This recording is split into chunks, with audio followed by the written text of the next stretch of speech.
Hello and welcome to the Discover History YouTube channel, and tonight I want to look at local history again because after all that is a specialism of ours. And obviously when we do our guided walks of Worcester, we do a general tour of Worcester called the Worcester Story, but we also do very specific ones on particular periods. And this evening what I want to talk about really is what Worcester was like in the Anglo-Saxon period.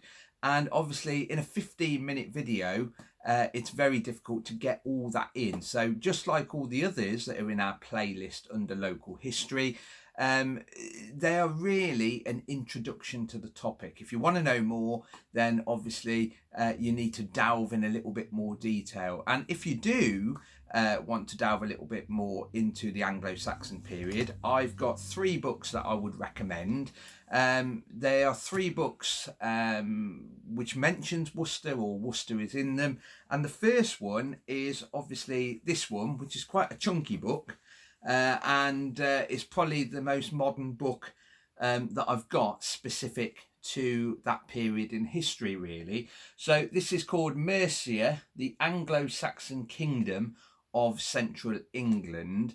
And what you have to remember is Worcester's only a small part within this, purely because if you think of the Anglo-Saxon period, so if you think about the Romans in theory disappearing from Britain, or Britannia as they called it, around about 410 AD, then we started to get occupied, or we started to see lots and lots of new people, the Jutes, the Angles, the Anglo-Saxons and so on.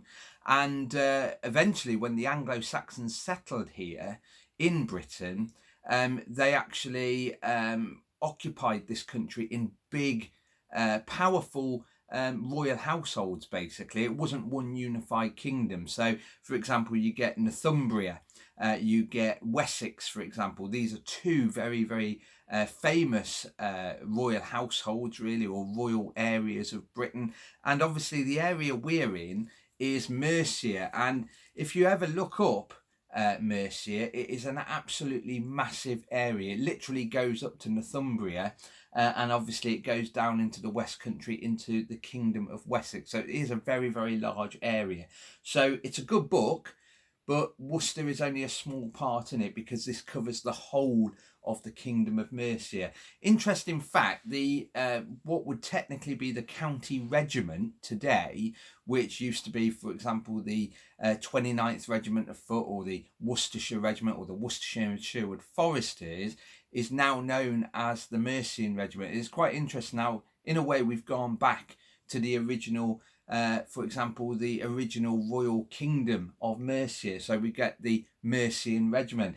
And the interesting fact, on September the 1st, when the Mercian Regiment came into existence, for example, the actual rebadging ceremony from Worcestershire and Sherwood Foresters to Mercian Regiment actually took place at Tamworth Castle, which is technically the ancient seat, the ancient kingdom, the ancient palace basically of the Kingdom of Mercia. So it's an interesting link really. So like I said, that book gives you an overview of the great Kingdom of Mercia, the Kingdom of Middle Earth as we call it, really, the Middle England.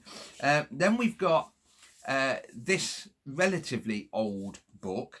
It's obviously a reprint, because obviously this was originally printed, or originally wrote I should say, in 1086. And that's because, as you've probably gathered, this is actually the Doomsday Book.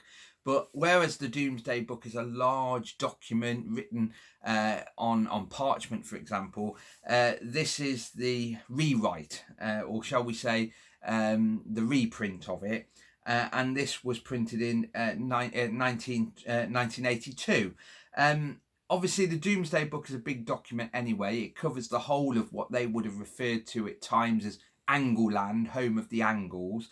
And this is book 16, and it covers Worcestershire, or what would be part of the Kingdom of Mercia. So this is the Doomsday Book, and it's very, very good because you've actually got the original writing from the period on the left hand side, and then on the right hand side you have actually got the English translation of it, really. So this breaks it down into manners, basically Anglo-Saxon manners and so on. And obviously in 1086 this was an important document. It was a way of finding out what William the Conqueror, or as he was often referred to, William the Bastard, what he actually owned in his new land, really.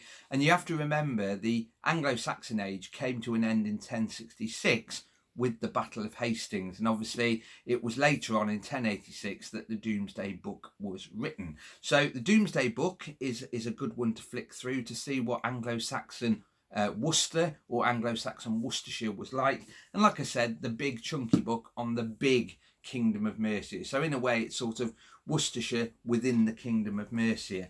And then the final book is another old one. Like I said, the Mercian one is actually a relatively new book, is Anglo-Saxon Worcester. And this is quite an old book. It's from the 1950s and it talks about what Worcester was like at the end of the Roman Empire.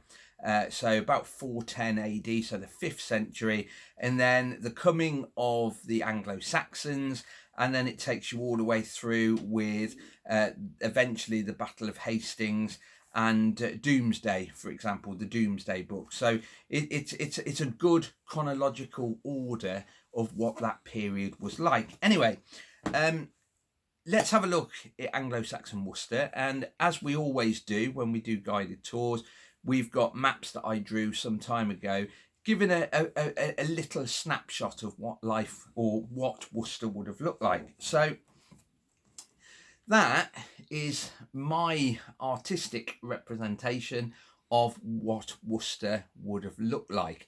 Now, in 410, so in the 5th century, when the Romans started to withdraw, Worcester was really focused on this bit here. And that really was the old ancient settlement that had been around at least from the Bronze Age, and the Romans had fortified it. And we know that because there is quite a large ditch still in existence technically below the ground running down Pump Street, so basically under the old Lichgate shopping centre as such, really. And we know that at certain points in the Roman period, Worcester may have been abandoned, because there are moments in the archaeological record where there are a few gaps. So maybe Worcester was abandoned and then people came back to it. We're not 100% sure, but we know Roman Worcester focused really on that area here, which is now occupied by Worcester Cathedral.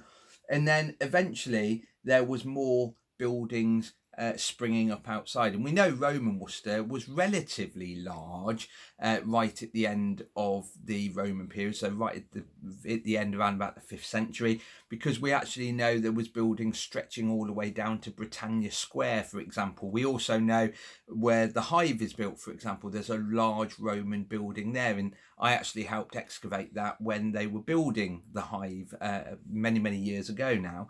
So at the end of the Roman Empire, Worcester was still a little Roman town, a little Roman settlement really, but eventually life continued. There was Romano Britons there. There were people that may have had a father that was a Roman, for example. So they were sort of Roman, but they're British. Romano British is the normal name we give them. And we think we know the Roman name for Worcester. We think it was called Virtus. There's no confirmation, but it's about 98% sure that it was called Virtus.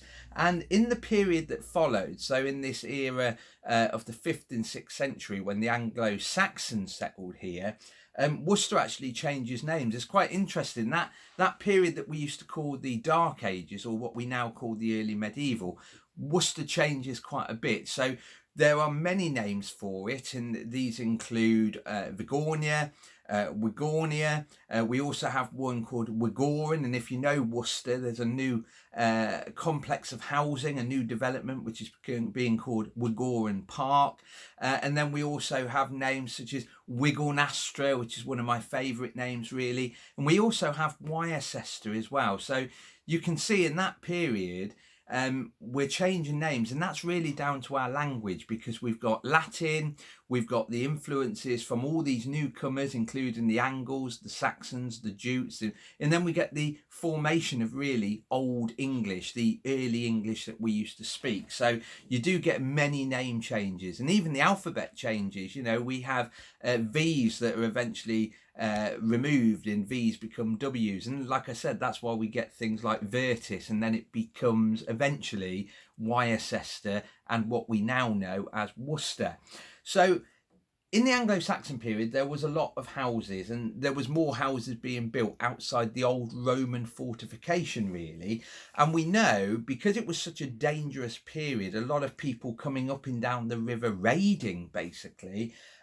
We know King Alfred, who was later called King Alfred the Great, he was one of the people that actually ordered that Worcester was to become a burh or a burg, which is basically a fortified town. Now, we already had defences, but they were really on the site of where Worcester Cathedral is. We know, for example, Pump Street was the northern boundary of it, and the cathedral and the back of the cathedral was the southern boundary of it, really. So it was relatively small, and like I said, there was buildings outside that, but that was really the focus.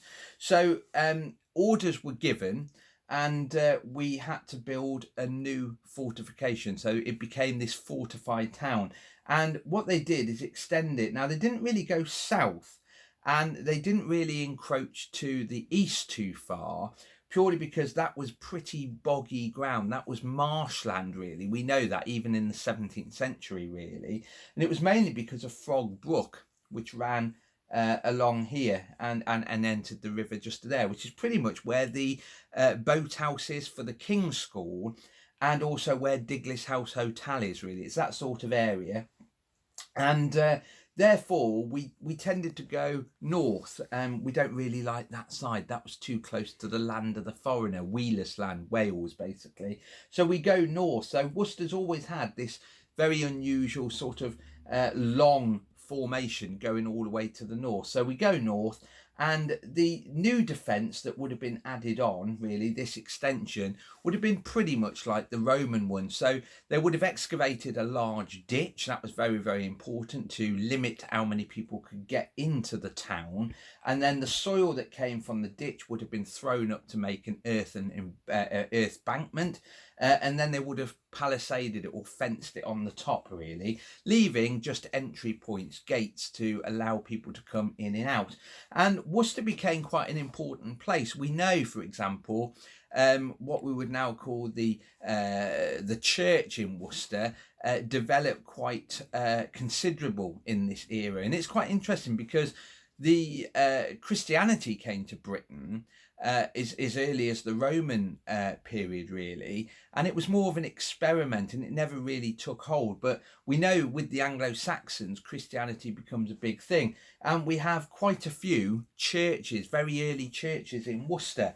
So I've got a couple of photographs of some early churches. That is St Helen's Church, which many people will say is the oldest church in Worcester. Most of the exterior now has changed dramatically. So the best thing to say is where the church is would have been the site of possibly the earliest church, but saying St Helen's is definitely the oldest church, it's a difficult one, because it's a bit like Trigger's Broom. I think it was Trigger in Dalboy. It's changed a lot, really, from that period. So there was a church on this site, and technically St Helen's Church sits right on the Roman boundary, just down here. So it is a very, very early church. Anything within that nucleus of where the cathedral is, that's the oldest part of Worcester.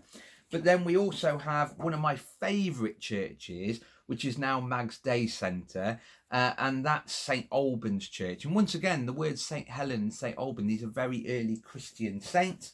And then obviously 680, famously, we get the start of the cathedral. Not the cathedral as we know it. It started off as a small church, just the Church of St Peter.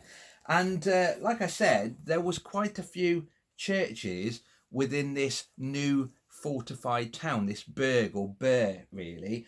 We made most of our money in this era from the wool, so most of this land outside was literally for sheep, and we would shear them and we would start processing the sheep's wool and making fine quality cloth. And eventually by the Middle Ages it makes us a lot of money. And it's also interesting that we also have a street name called Broad Street, because it's broadcloth that we actually specialise in.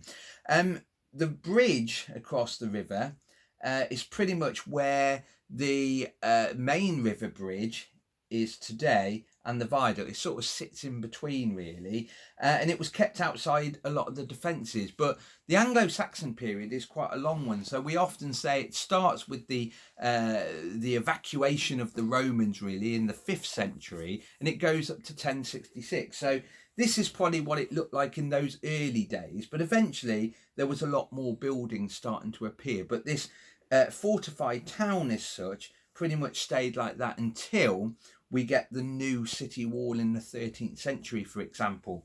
But the Anglo-Saxons in Worcester were really, in the early days, what is often referred to as the Hawicker Anglo-Saxons, which is sort of a subgroup within the kingdom of Mercia. But over time, the Hawicker as such, really, this individual tribe, was swallowed up in we were just known as one of the burhs within the kingdom of Mercia. But I think it's quite an interesting period in history really, this early medieval. We're not quite into the castles and fortifications, that sort of thing, and we've come out of the Roman period, so all this great technology of fine stone and brick buildings is sort of gone to pot really. We're building wooden and timber buildings, which unfortunately doesn't last very well in the archaeological record. But it is an interesting period, and like I said, with these videos there's only so much that we can talk about, and I would really recommend you having a little look at this period in Worcester's history. And hopefully, if you're interested in the history of Worcester, just look at that playlist and you will see, for example, a video on the 17th century Worcester, on medieval Worcester, I think's in there. And in a way, if you watch them in order, you will see how Worcester develops, especially when I hold the maps up as well. You'll be able to see how Worcester changes. And if you are interested, when this second lockdown is over, do book on one of our tours, and I'll be able to go through in a bit more detail, taking you to the points that I've just mentioned and showed you in these photographs. Anyway, on that note, stay safe and we'll see you soon. Bye bye.